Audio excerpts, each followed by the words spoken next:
You may be seated.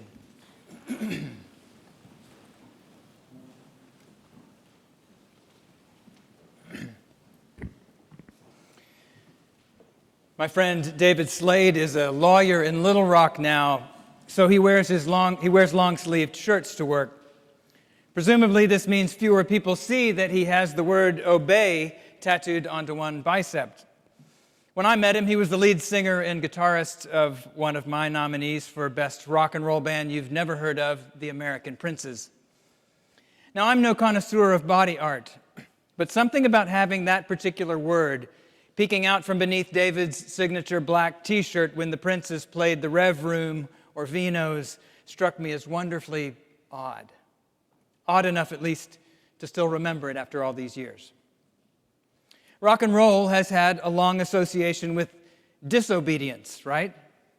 It's all about what norms or conventions or outright laws it questions or violates.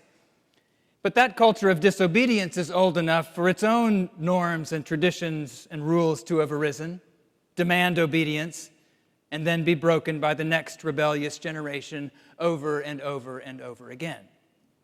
You do realize that if Elvis were alive, he'd be 87, don't you? The Maundy in Maundy Thursday comes from the Latin mandatum, which is where we get the word mandate. It's a day in the liturgical year named for a rule. And even if you're generally a rule follower and ethically upright, orderly person, it would still be a little weird to come to a mandate Thursday service, wouldn't it? Left, right, or center on any American spectrum, there's not a lot of love lost on blind obedience to somebody else's rule. But here we are. Mandate Thursday it is. Because Jesus, at dinner on the night before he died, got up from the table, tied a towel around his waist, poured water into a basin, and washed the feet of his disciples. The mandate comes at the end of the scene when he says, I give you a new commandment, that you love one another. Just as I have loved you, you also should love one another. By this, everyone will know that you are my disciples, if you have love for one another. That's the new commandment we're told to obey, to love. But have you ever wondered what's so new about it? The command to love your neighbor as yourself was already very, very old when Jesus got that question about which commandment was greatest of all. He was quoting Leviticus when he said we should love God with all our heart and mind and soul and strength, and that we're to love our neighbor as our very selves. So why did he say this commandment was new? Well, one thing we learn over and over throughout the biblical story is that humans have long obeyed commandments in ways that become untrue to the deeper purposes of the rule.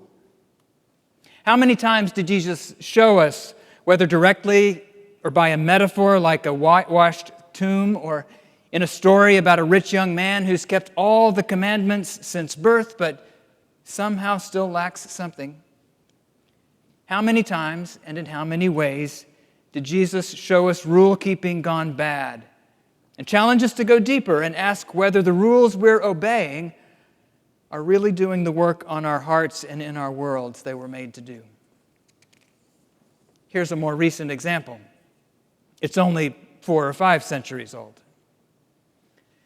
There was a Holy Week tradition in England called the Royal Maundy, on which the monarch would wash the feet of poor people.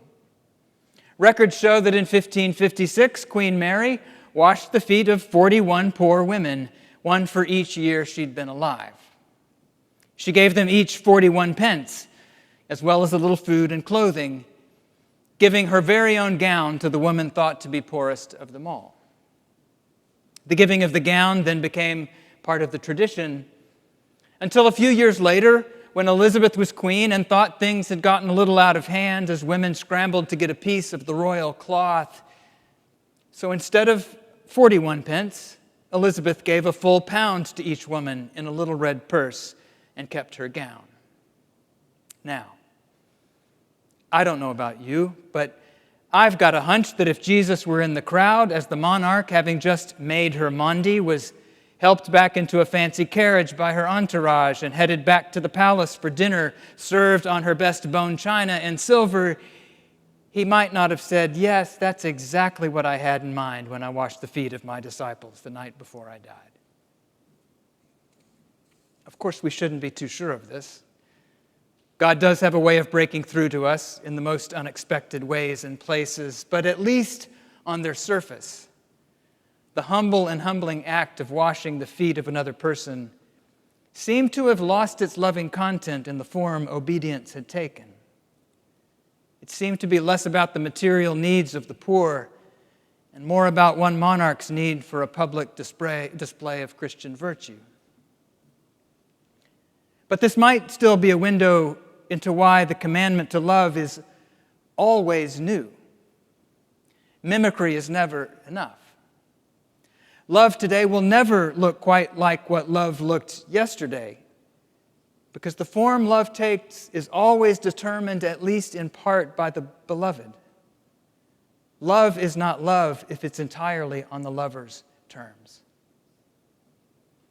The great scholar of Hebrew Midrash, Aviva Zornberg, says, "Love is to be identified with curiosity, with that attentiveness to the self-made worlds of others."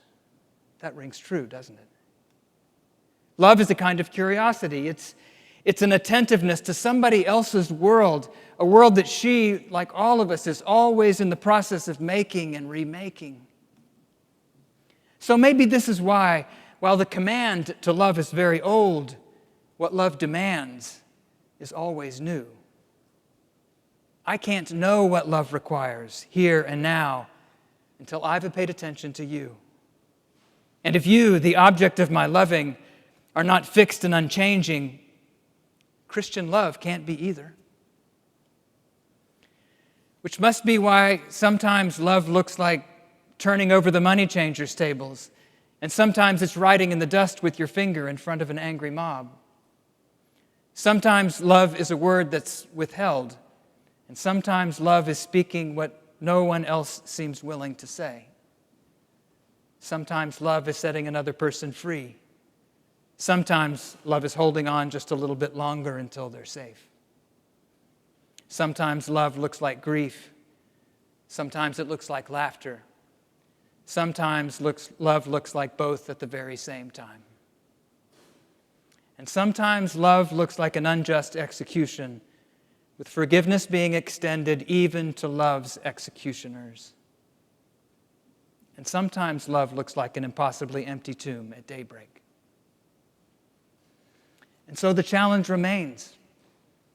We can't know today what obedience to the commandment to love will require tomorrow in a world and among creatures who are the least bit free.